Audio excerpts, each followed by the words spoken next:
Tell me when I'm on or when you unmuted me, Deej. I'm good? Okay. For those who are not watching live, in case you're watching this at a later date, Sunday school is starting at 8:30, and we're going to run adult Sunday school from 8:30 to 9:30. So those who were here last week, obviously you got the message loud and clear. Everybody is here, pretty much. So we want to start a little bit earlier. So 8:30 to 9:30 will be adult Sunday school, which allows me to teach for an hour instead of 45 minutes. So we'll end at 9:30. So in case you were not here last week, that is what we're doing. The website has not been changed yet, but we're going to get somebody on that, and it should be, so the website is wrong. So if you look at the website still says 9 o'clock, but 8:30 is the correct time for adult Sunday school. All right. Let's go to the Lord in prayer. Let's ask His blessing for today's study, and then we're going to get started. Dear Heavenly Father, just thank you for your word, and just thank you for all that you've done for us and all you've taught us so far through this book of 1 Samuel. Lord, I pray you'll continue to teach us and guide me and direct me as I prepare, and also open hearts and minds to all the spiritual truths which are what you put in this book for us to study, to learn, to meditate on, and to hide in our hearts. And it's been a great study, and I'm just thankful for it, and just thankful for the freedoms we still have in this country that we can worship together on Sunday mornings, each and every Sunday morning, and open up the Word and study the words you've left for us for our lives on earth. And so it's such a privilege to be in America. It's such a privilege to be at Friendship Bible Church. And open up hearts and minds again this morning as we study your Word. I pray all this in Jesus' name. Amen. Let me just turn me down.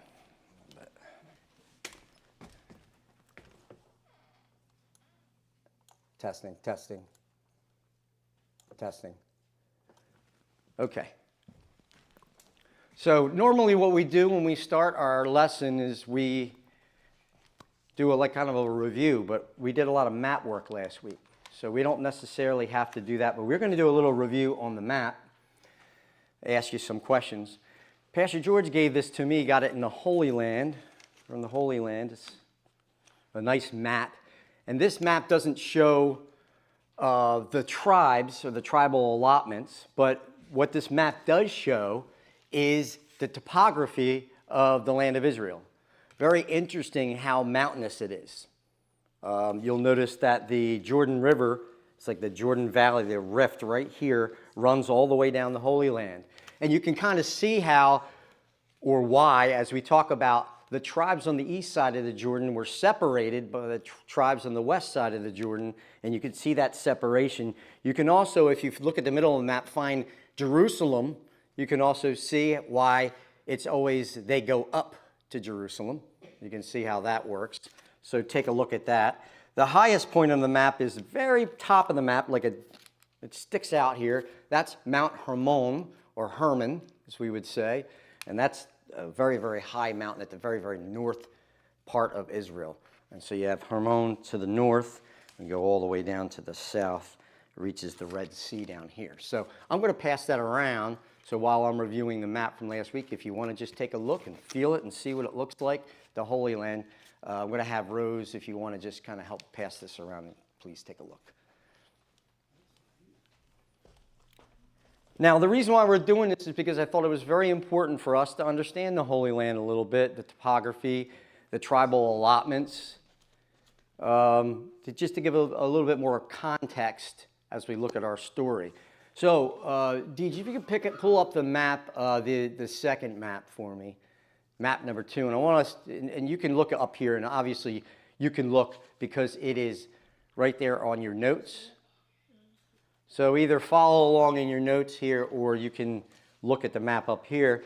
I wanted to ask you in review, the map makers didn't make a mistake.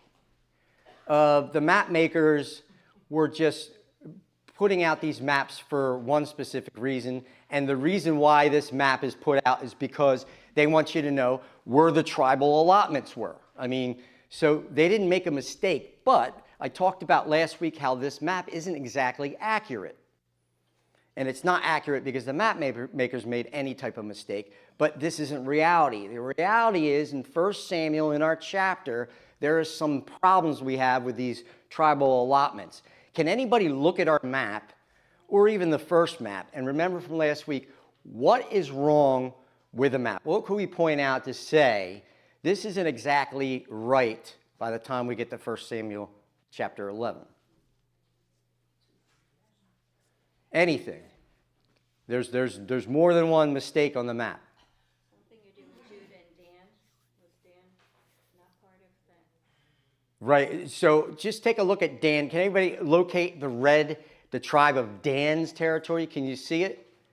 Okay, so it says Joppa. Can anybody tell me the modern Israeli city that's right next to Old City Joppa?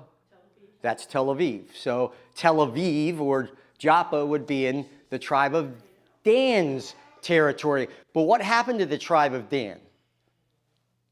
They left and went north. They left and went north. They were harassed by the Amorites. They couldn't hold the valleys. They ran up into the hills. And then they said, forget this. We're getting out of town and we're going north. We find that in the book of Judges. Now, did everybody from the tribe of Dan leave their tribal allotment? No, Samson's clan didn't go. Samson's clan and maybe some other clans didn't go. Why? Because if you look at the map and you find Eshtal on the map, you go, Dan, you go away from Joppa, you move along Dan's territory a little bit southeast, and then you swerve at the very bottom of the territory between Dan and Judah. You'll see probably, I think it's, do you see Eshtal there? Zorah and Eshtal? If you see Zorah and Eshtal and you find on the map, several clans, including Samson's, kept the mountainous area. It's actually pretty mountainous. So there's a couple mountains there, and they were up in Zorah and Eshtal. And the valley is, does anybody remember what that valley is called? That lies between Dan and Judah. It's where the ark traveled down. Sorek Valley. That's the Sorek Valley. So this is prime real estate. So a lot of the tribes stayed in and around the Sorek Valley because it was such good farmland, and they had the mountains as protection right there.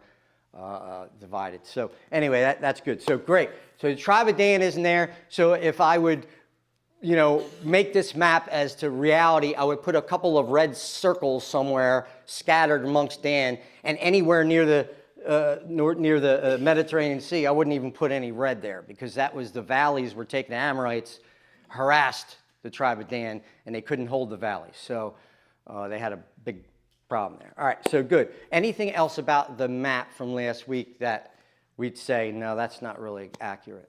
Jerusalem should be Jabus. Jerusalem should be Jabus. Very good. There was no Jerusalem at this point in time. And that's going to come in line here. When we go over the story here, this is going to come to light. So we're going to talk about that. Is that on the map? Jerusalem is on the map. Can you find Jerusalem? On the map, it says Jerusalem. Oh, by the way, Jerusalem, whose territory was Jerusalem in? Out of which tribe? Oh, I don't know. Benjamin. See, we think of Jerusalem being the tribe of Judah. Now, Judah ended up holding it, but it is the tribal territory originally of Benjamin. So if you look at Benjamin's territory, can you find it next to Dan's? It's light orange. All right, now look to the south. Can you look to the south of the tribe of Benjamin's territory? Here's Benjamin's territory. Right there is Jerusalem. See it? Mm-hmm. Jerusalem is to the south. It's one of the last cities you'll hit in the tribal territory of Benjamin. Well, that's not called Jerusalem right now. It's called Jabus. Why is it called Jabus? It's held by the Jebusites, and they had a stronghold there. Who took the stronghold from the Jebusites during the time of David? Joab, very good. Joab took a bunch of valiant men, and they went up a shaft, and a surprise attack came out, and they fought and won and beat the Jebusites, kicking them out of the stronghold. And then, of course, David makes Jerusalem his capital. Changes the name from Jabus to Jerusalem. All right, so that's it. Anything else we could look at and say, this is wrong? Should be Sychar? No, Shechem was probably called Shechem at this point in time. Right? Sychar is when the Samaritans took over that area, they renamed it Sychar. So we're going to talk about Samaritans as well a little bit in our study. Ammon. Ammon is, can you know where Ammon is? If you see Ammon or Ammon, well, that city is the same as Ammon, Jordan. We're going to talk about that today. But that's the same city. How about the tribe of Judah's territory? Is that an accurate depiction of Judah's territory? Who's missing from the territory? The Philistines, that's right. Of course, that's the tribal allotment of Judah, but we would have to cut a big, large piece of that area and give it to the Philistines because they owned and kept and held, and Judah was not able to drive out the Philistines from their territory. So that's why we have a whole bunch of stories between, Saul and the Philistines, and David and the Philistines, and Samson and the Philistines. I mean, they're battling the Philistines for centuries. Good. All right, excellent. Any other questions about the map? Can you guys find Jabesh Gilead? What tribal territory is Jabesh? And we need to find that. It's in Gad. Remember, Gad goes like this, like two fingers, and Manasseh is up here, and Gad goes like two fingers. If you follow the fingers right along the Jordan River, can you find Jabesh Gilead? All the way up almost to the top of the map. That's Jabesh Gilead. Now, can you go south, and then when you're towards just about the bottom of Gad's territory, I want you to go east. What city is there?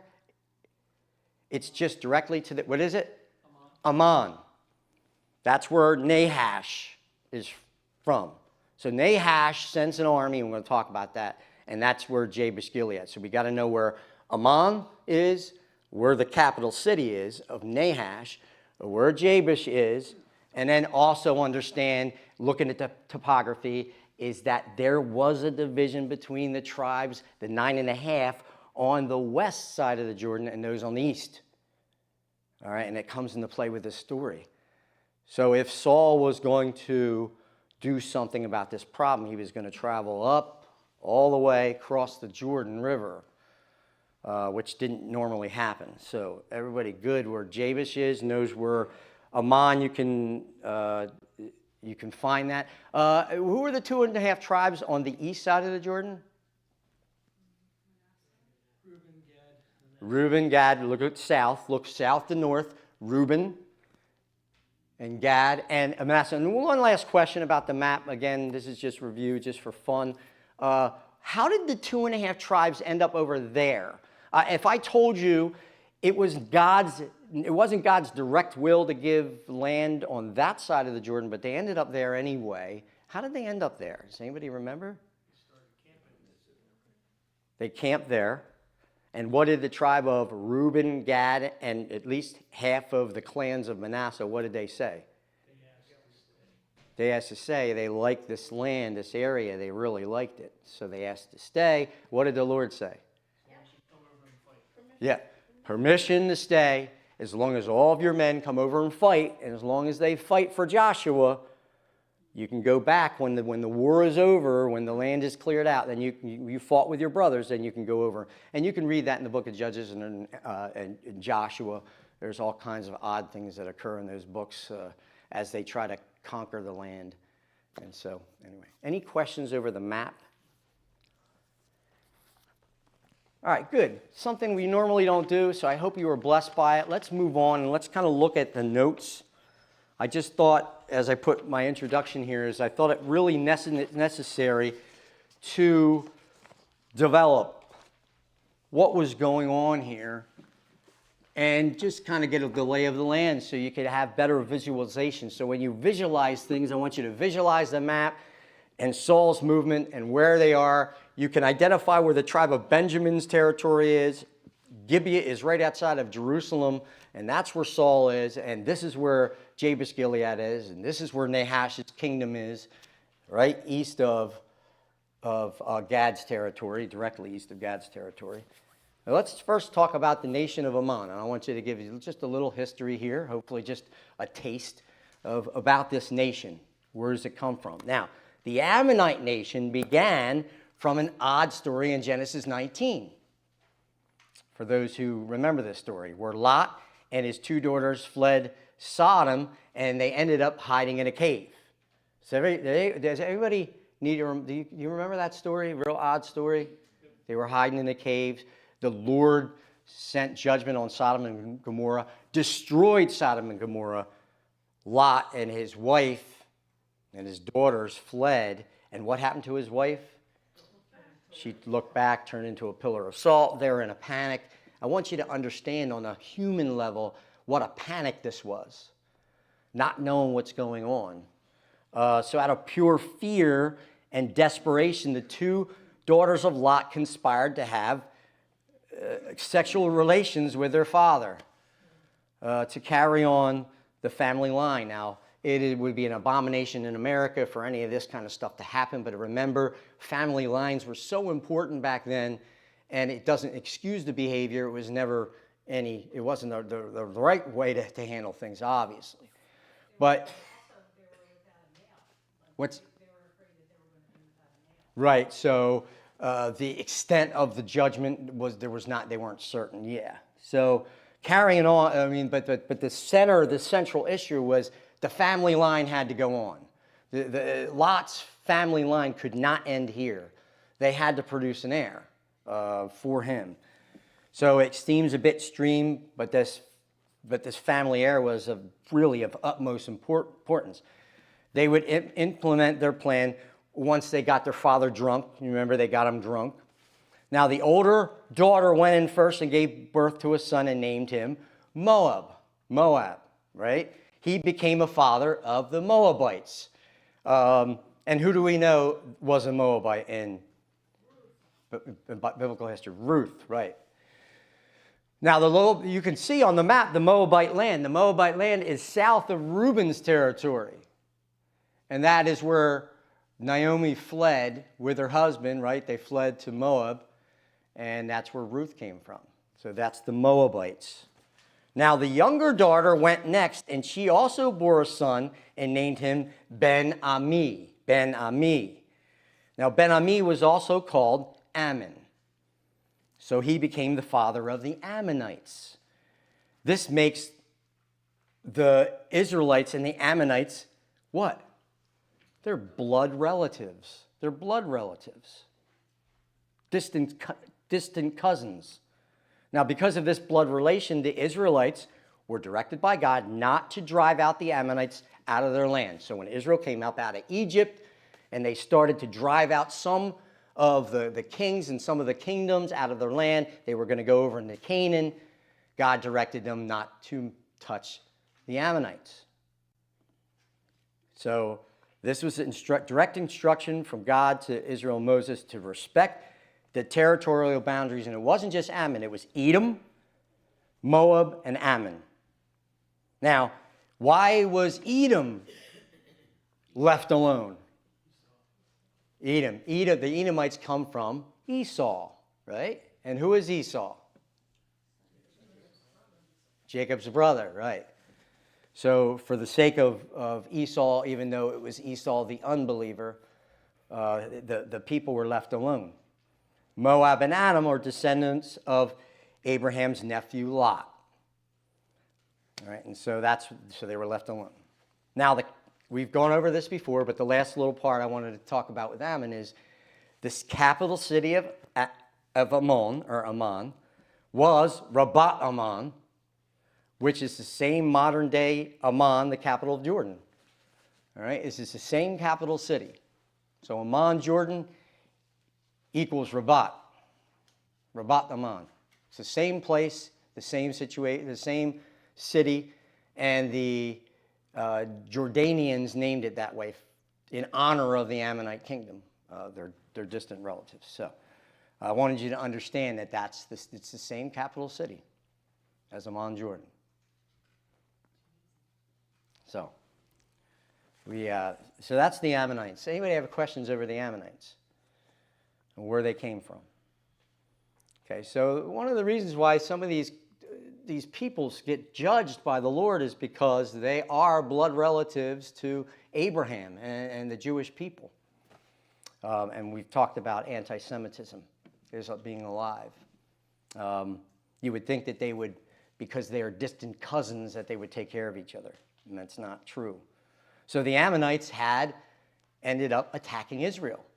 So the second part of this, Jephthah versus the Ammonites in Judges 11. And I wanted to review that. Less than 100 years prior to our current story, a man named Jephthah, a judge, was raised up by God. He was a judge. He was a shofet. And he was raised up to deal with a threat from an unnamed king of Ammon. He is not named in that chapter.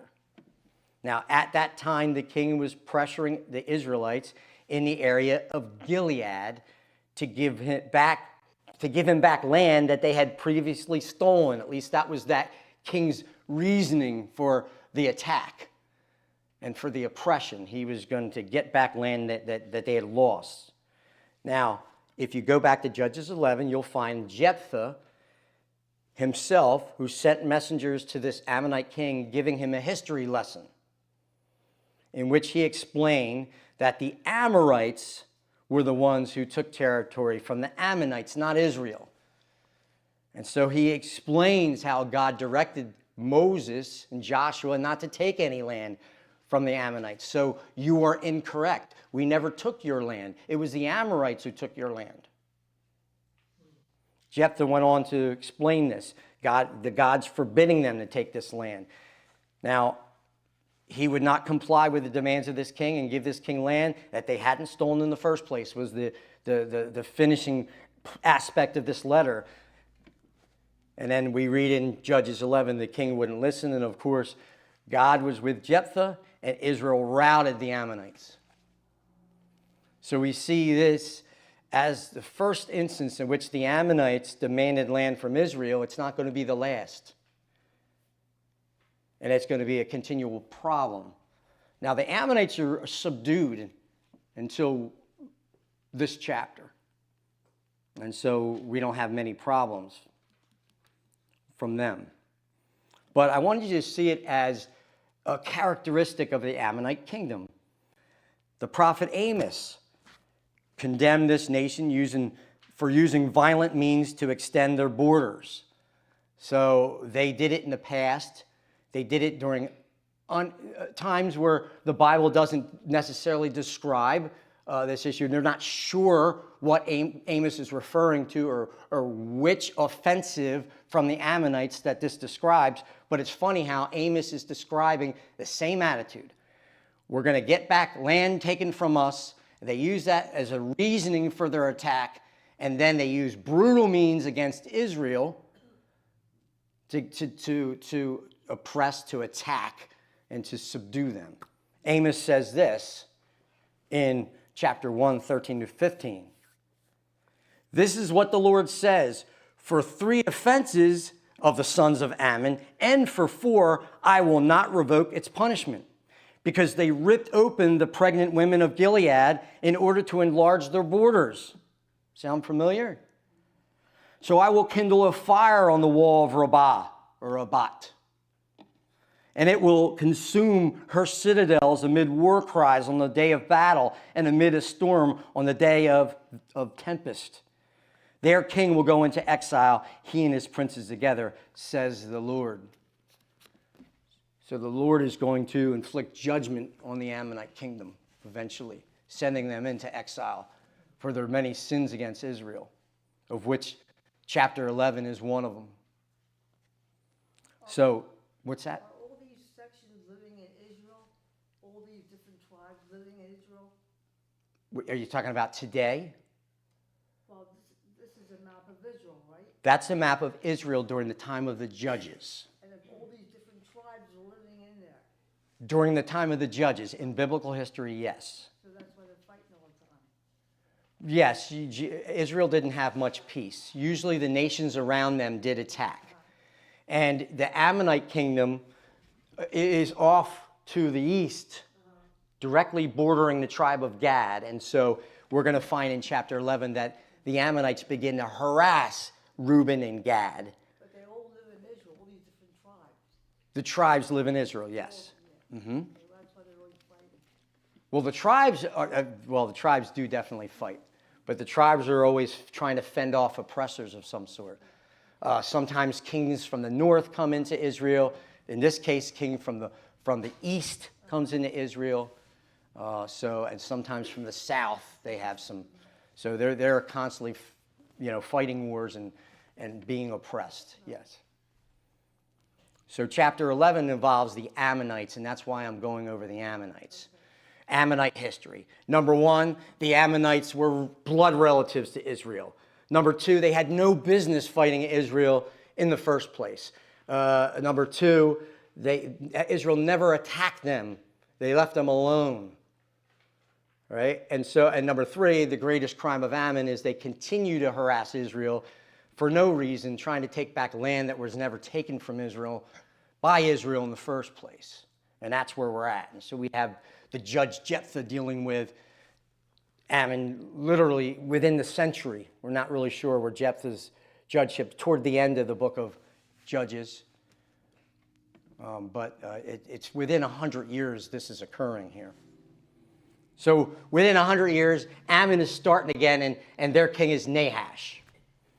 Now, the point of sharing this information is Nahash repeats an accusation going to extreme measures to oppress Israel in what you might call sour grapes.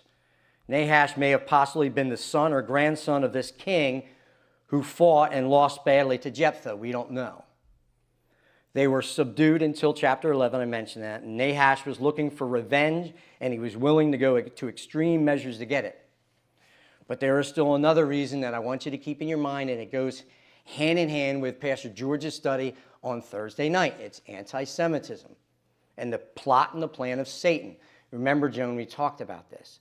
Israel is never at peace is because Satan is always trying to stir up trouble. And if he can eliminate the Jewish nation, throw it into confusion and or eliminate them altogether, then no Jewish nation, no Messiah, no millennium, no prophecies, God's will and God's purposes cannot be fulfilled, at least in Satan's mind. If he can do this, he can win. It's its only path to victory. He's a maniac anyway, right? And he's corrupted by his own genius and beauty. So his path forward is eliminate Israel, no Messiah, no millennium, no prophecies, no future. That's why it's laughable that the church has eliminated Israel and says that the church has replaced Israel. What a bunch of fools who say that. It's called replacement theology, and it's a foolish theology. Because if the church replaced Israel and there is no Israel, there is no promises in the future. Utter nonsense. So, anti-Semitism, a reason as old as Genesis chapter 3, and beginning with a nation set apart by God who would bear the seed of the woman. Satan knows that. He knows his biblical history. He knows the prophecies. He knows that the seed of the woman is going to come from Israel. And now he knows who the seed of the woman is. He tried to get rid of the seed, right, in Bethlehem. He sent that other maniac after our Lord. What maniac sent people to kill babies 2 years of age and under? Herod. Nahash hates Israel. That's reason enough. Hates Israel because he belongs to his father, the devil. And so if you want a reason for Nahash, he disguises it with this idea that land was taken from his people and he's getting it back. No, he hates Israel. He's anti-Semitic, and his father is the devil. What is Gilead? And this is a very difficult question because you could read 15 commentaries and you can look in YouTube all you want and you can look in, and there's going to be a bunch of different kind of aspects of Gilead. The territory of and the area of Gilead is a mountainous region, right? Didn't you see that when you went to the east side of the Jordan, you saw a bunch of mountains? I mean, it's not like flat land, right? It goes whoop, goes up. So Gilead is the mountains. A lot of mountains there on the east side of the Jordan.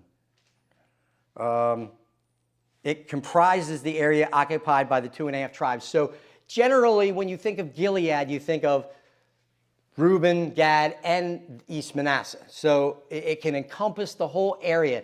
So Gilead generally is an area, right? Just like Atlantic County encompasses a couple of different cities. So you can think of Gilead as an area, describing an area. Atlantic County, South Jersey, all right? And so that's the best and easiest way to think of Gilead. The Reuben, Gad, and the half-tribe of Manasseh. Now, remember about the changing nature of language, and you know how language goes, right? Terms change. It can mean something in one generation, and then it changes meaning. It is apparent during probably the time of the judges and early on when they were conquering the land. Gilead was an extended area there, but Gilead also is used synonymously with the tribe of Gad. That's why, if you go, you know, the 2 fingers of Gad, you know on the map how Gad's territory goes up like 2 fingers, and you go up to the north, almost to the north of this tribal territory of Gad, it's Jabesh Gilead. But it's in Gad's territory. So you could call Jabesh Gad. If you go to the right, to the right side, you can't see it, but that's actually to the east, up at the top, there is another tribe of Gad's city belonging to Gad. It's called Ramoth Gilead. So Ramoth Gilead, you might as well call it Ramoth Gad. So there is a couple of towns in Gad itself that has the Gilead suffix. So that's that. So we have Ramoth Gilead, we have Jabesh Gilead in our story. So I wanted you just to understand when you see Gilead, you go back to Judges 11, study Gilead, you're dealing mostly with the tribe of Gad. More than likely, if you were from Gilead, you were from that tribe. But you could also be from the tribe of East Manasseh. You could also be from the tribe of Reuben. All right, and that's kind of how I want us to think of it. Does everybody have any questions over that? So in case you looked at that, Gilead, I keep hearing Gilead. It's just it was a tribal territory and a larger area territory on the east side of the Jordan, generally encompassing 2.5 tribes there. Is Gilead. All these tribes live in Israel, though. They're in that whole area. They're all smashed together. Joan, you're asking a question. Are you talking about right now, this second, or are you talking about back in the time of the Bible? Well, back in time, what we doing? In our study, yes. Right now, in 1 Samuel 11, this is where the tribes were located. Okay. And then I told you on the map, right? What were the problems with that map? Well, Dan, they didn't really hold their territory, so you might as well get rid of the tribe of Dan there. Jerusalem wasn't called Jerusalem, it was called Jabesh. So there was some minor differences there, but this is where they settled. But when I think of Israel, I just think of one country, not all these tribes. Well, the tribes encompasses one country, but remember how when we went through the book of Judges, what did I call Israel? Did I call them one nation? What did I call them? A loose confederation of tribes. So if you want to think of politically, they were a loose confederation of tribes, and they still are a loose confederation of tribes because there's going to be some factions we're going to talk about. They're not together yet. We're going to see how the Lord does it, in his sovereign wisdom, but they're kind of still a loose confederation of tribes. Reuben's still concerned about Reuben. Gad's still concerned about Gad. And I'm going to tell you, the 9.5 tribes on the west side of the Jordan were not generally typically concerned about what the 2.5 tribes were doing on the other side of the Jordan. They didn't really care what they did after a certain time. During the time of Joshua, when Joshua was still alive, they did care. And there was a lot of things. And I don't want to go into that because I will get a sidetrack. But generally, by this time, they were just a loose confederation of the tribe. The tribes on the 2.5 on the east side of the Jordan had very little concerns or dealings with anybody on the west side of the Jordan and vice versa. But that's going to change, and we're going to see that change, and that's God's work. All right. So we're going to talk about that. So let's talk about how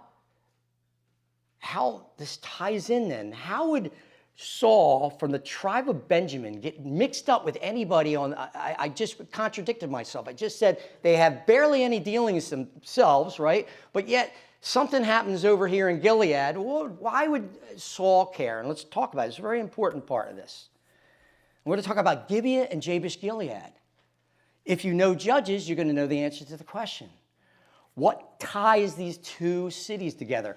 Well, Judges 19 through 21, we're at the top of page 3, records a story of a civil war between the tribe of Benjamin and all the other tribes of Israel, which almost resulted in the destruction of the entire tribe of Benjamin. The tribe of Benjamin was almost wiped out in this war.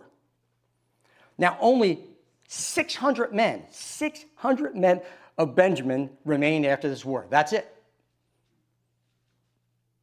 With these 600 men having no wives or children, it was apparent that unless something was done, the tribe would go extinct. There would be no more tribe of Benjamin in Israel. Now, to make matters worse, if you study these chapters, every tribe made a serious vow to God that they would not let any of their daughters ever marry a Benjamite. Now, here's the funny thing about Israel, and we're going to study it. It's thematic.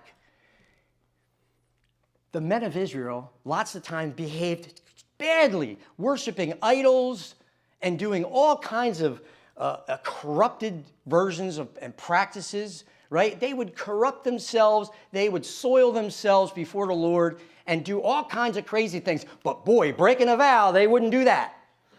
If they vowed something, that was that. And so you find this craziness that they would almost obliterate Benjamin, go way overboard, do things that were not indecent and authorized by the God himself. But because they made a vow, they're not going to break that vow. They will not break a vow. In ancient, not just Hebrew society, but ancient society altogether, a vow to a God was kept. And so they make this vow. None of our women are going to marry any of those Benjamites. Now, you say, oh, well, we didn't mean it. Just tell God they didn't mean it. I mean, look, you don't want to lose it to a tribe. No, they're not going to break that vow. That's how serious they took vows. It's hard to explain for us, but there's no Hebrew women left to marry these men. But wait, the leaders of Israel decided that any town or people who did not send troops to fight with them against the Benjamites should have their, honest to God, what a story, their virgin daughters seized since they were not part of the war effort and made no such vow. So, the elders of Israel looked around and asked the generals, and the generals talked with the elders, and they're like, do we have anybody who fits this bill? Is there anybody who didn't come and fight with us? Guess who didn't come and fight? Anybody know? Jabesh. But there was such a town. When it was discovered that Jabesh Gilead had failed to show up to fight, 400 virgins from their city were captured and given to the Benjamites. The question is, how did this war start? It started when a group of Ben Belial surrounded a man's house and asked him to send out his house guest, who was a traveling Levite, so they could sodomize the man. That's how this whole thing started. The story took place in the Benjamite town of Gibeah, Saul's hometown. And here's another thing that was despicable about that whole story. So the Levite had a concubine, and it's important to understand that a concubine is a secondary wife. It is a legal binding marriage.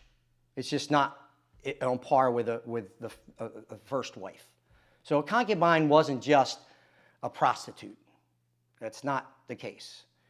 So this Levite travels from Ephraim, and he travels south to Bethlehem, the Bethlehem, where our Lord was born. And he's going to grab his concubine. He wants to bring her back home. She's been unfaithful.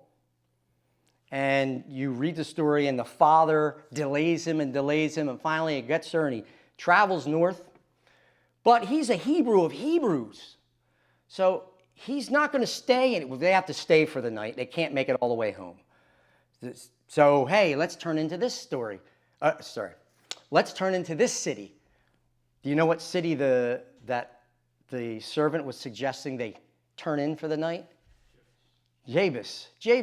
And what did he say? Why didn't they stop there? It's not a Jewish city. Jerusalem. We want to be with our own people. So the shameful part about this whole story is the Levite refused to stay in Jabesh because it was filled with a bunch of heathens. He's going to go to an Israelite town. Rather, he's not going to stay with a bunch of heathens, so I'm going to go to Gibeah. Let's go there. And look what happens. They're in the square. A man comes into the field, a very nice man, and realizes they're vulnerable. They're in the square. Uh-oh. When it gets dark, they're in trouble. Come to my house. Invites the man in with his concubine and takes him in. And just like Sodom and Gomorrah, they surround the house. They're pounding on the door. They want this man sent out so they can sodomize him. In Gibeah, an Israelite town filled with not Jebusites, not Amorites, not Ammonites, Israelites. So you can see when the 11 tribes were appalled and why they were so appalled at this story, that they would act just like they're called Ben Belial, this group. And how any Israelite would act this way. Now what I'm driving at is this, bottom of the paragraph. It is quite possible that Saul had close family ties to the city of Jabesh Gilead. In fact, the whole town of Gibeah and Jabesh were closely tied together because of this national incident, and now had many common bloodlines. The mothers of Gad became the mothers of the children of Gibeah and other Benjamite towns. Okay, so there's a connection. Any questions with that? Now I want to talk about Benjamin's special status.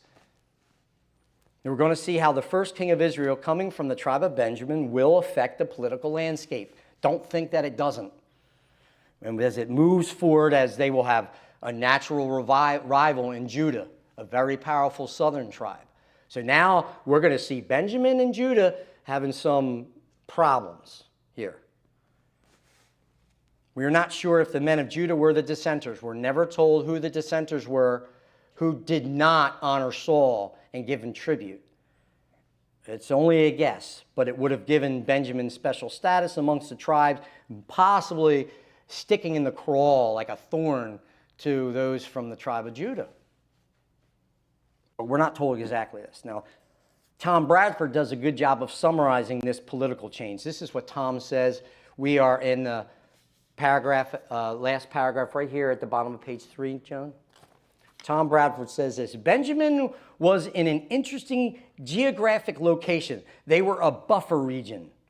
Benjamin's southern border bordered on Judah, the leader of the southern faction of tribes, and Benjamin's northern border bordered on Ephraim, the leader of the northern faction of tribes.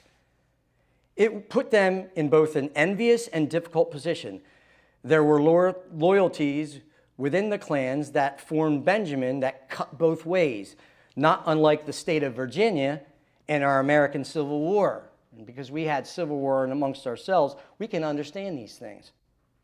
At the same time, the territory of Benjamin lay in a militarily and religious strategic location. Some of Israel's most important and traditionally hallowed sacred sites lay in Benjamin's district.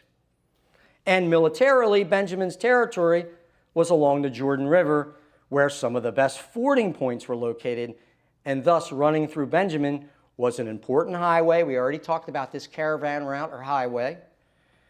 Saul would have traveled that highway. And trade route. Again, God operates providentially through mankind's daily circumstances, so it was logical from a political perspective that a man from Benjamin would become king. That's Tom Bradford Torah class. I thought a very interesting comments he made. Benjamin's, their loyalties waned. Sometimes they aligned themselves with the southern tribes, sometimes with the northern tribes. We know eventually when the kingdom split, they were with the northern tribal, the northern kingdom of Israel. Say that. Sharon has a question. Can you?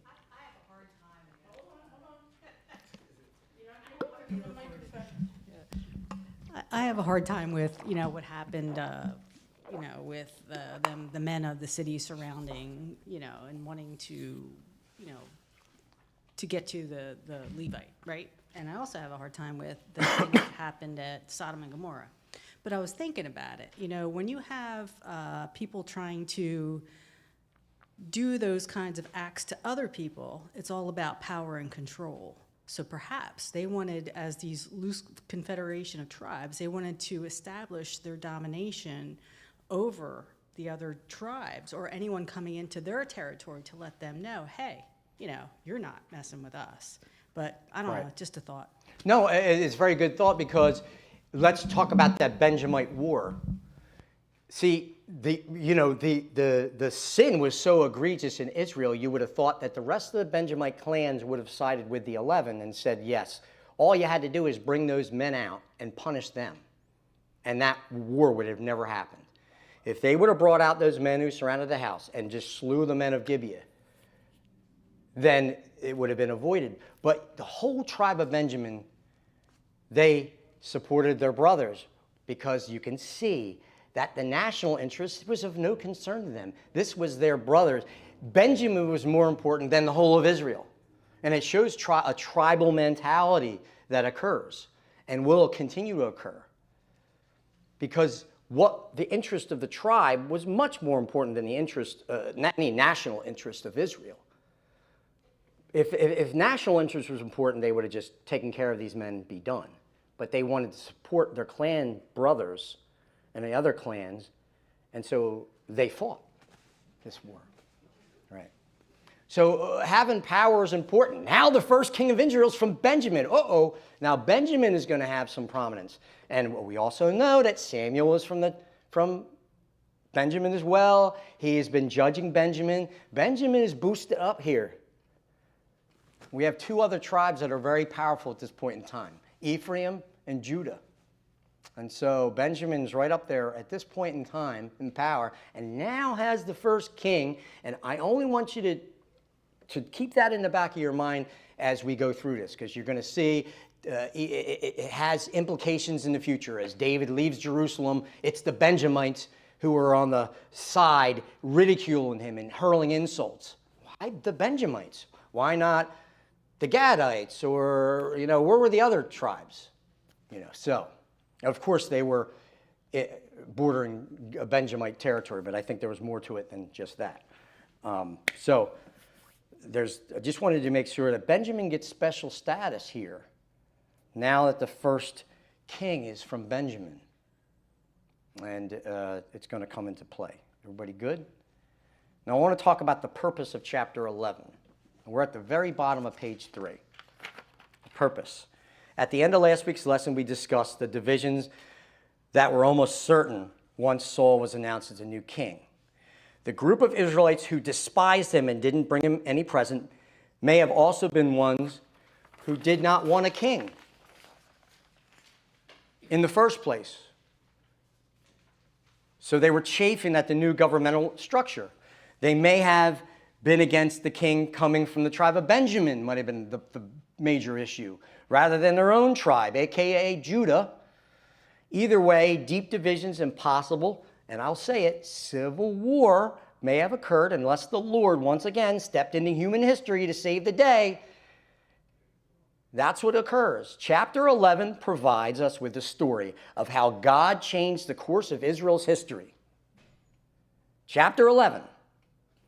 It is interesting to note that God sometimes does not step in to change the course of history, as in the War of the Tribes, this Benjamite War of Judges chapter 19. The Lord did not step in there. I mean, of course, the Lord is always pleasant, but he didn't directly step in to change the course, it seems.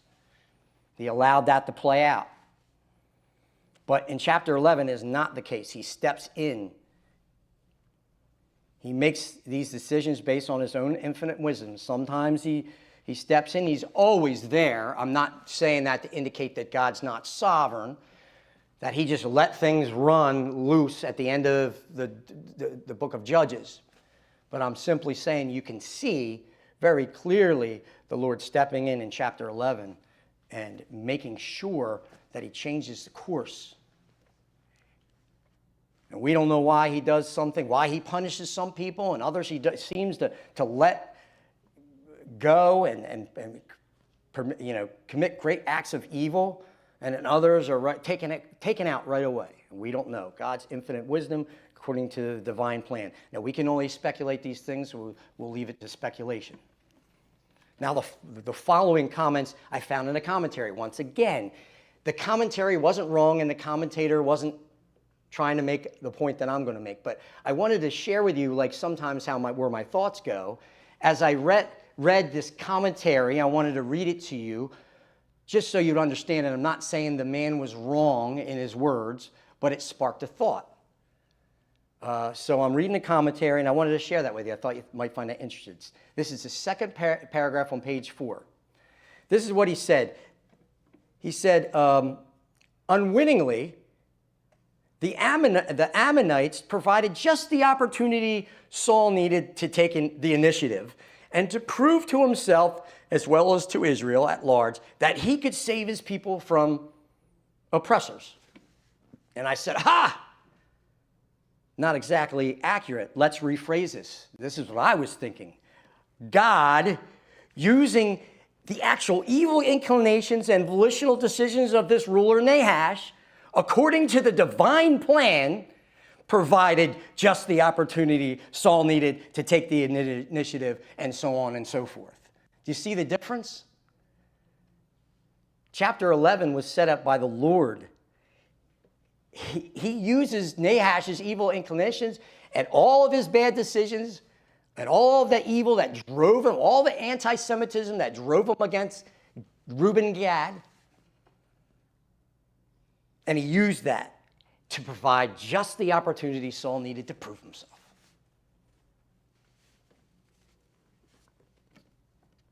After the coronation, there were factions, and if left unchecked, they may have caused major trouble and divisions among the Israelites. The Lord took care of that particular problem using the events of chapter 11. That's why it was so important for me to set up chapter 11 for you. The battle against Nahash and the Ammonites proved to the doubters that Saul could deliver Israel from their enemies.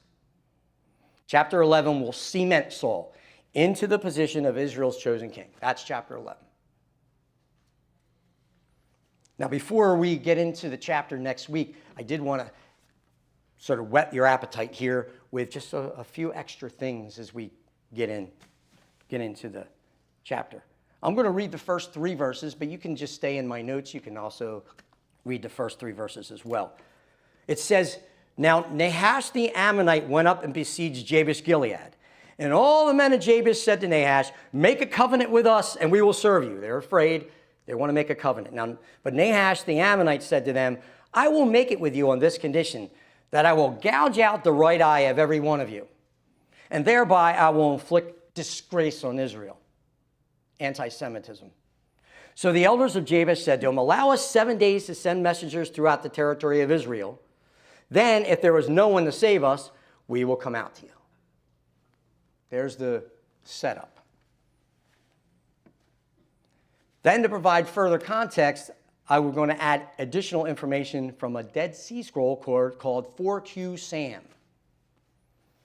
Now, this fragment, all right, was thought to be added by the Essenes, or it was dropped later by Bible translators. There is 2 camps on this, but 4Q Sam is a Dead Sea Scroll. It's a manuscript with additional information that isn't in some of the other manuscripts that they had, okay? So, I mean, really, if we're going to be academically honest, that it's either was added by a scene or it was dropped, decided, well, we can't add this, we're just going to stick with some of the other manuscript evidence, right? Does everybody understand? It's not a big deal, because either way, I think the best approach is to treat this fragment as reliable historical information rather than treat it as scripture, therefore inerrant. I mean, there's the difference. I mean, I know that John Wilkes Booth shot Abraham Lincoln, not because I was there, but because the history books told me so, and it was eyewitnessed and then written down in history, and it's been recorded. So I think reliably, not treating any history book as scripture, I can believe that John Wilkes Booth shot Abraham Lincoln. So we're going to take 4Q Sam and another translation variation as just as historical information, not as inerrant scripture. If we do that, we're okay.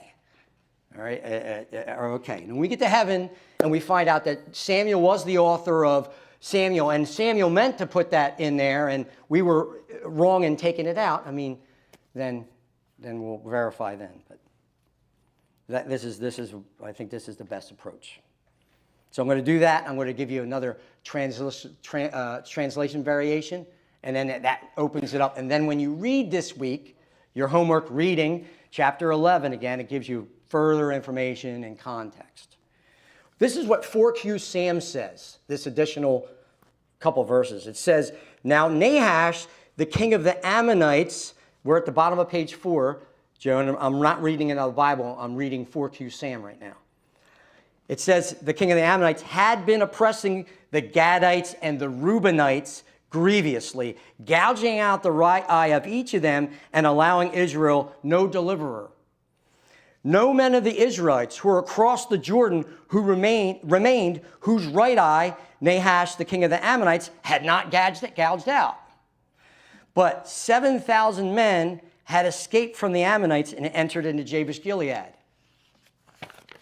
And then the translation variation is about 1 month later, rather than but he kept silent about it, or but he kept silent in some.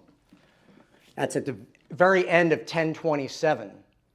So if we take the translation variation and we take 4Q Sam, what it's basically saying is this, and I want to make this point to close today. You take these together with the first 3 verses, and you have a dire situation in which Nahash, the king of Ammon, or Ammon, had been severely oppressing the tribes of Gad and Reuben on the east side of the Jordan. Now we know where that is, right? And he had been doing this. He was gouging out the right eye of every male he could capture through military force as a means of subjugation and to avoid rebellion or retaliation, and because he was anti-Semitic. This brutal method was so successful that it says in 4Q Sam, there was almost nobody left from the 2 tribes who with right eyes, at least fighting men. But 7,000 did escape, and they fled to Jabesh Gilead. Now that gives us a good context as to why out of all the cities of Gad was Nahash surrounding Jabesh and besieging Jabesh. 4Q Sam straightens that out, because these 7,000 ran from him and he's chasing them. But the 7,000 did escape and fled to the city of Jabesh, and this is why Nahash was so eager to besiege Jabesh. He followed the 7,000 Israelites to Jabesh, and now he wanted the city's conditional surrender. The siege of Jabesh took place 1 month, just 1 month, after the ceremony at Mizpah where Saul was inaugurated as king. All right, and we're going to set the stage next week as we go through chapter 11 together. And because we moved Sunday school up a half hour, I was able to go over 3 minutes today. So I'm over 3 minutes and keep you for over an hour. Sorry about that. All right, so that gives you a good introduction.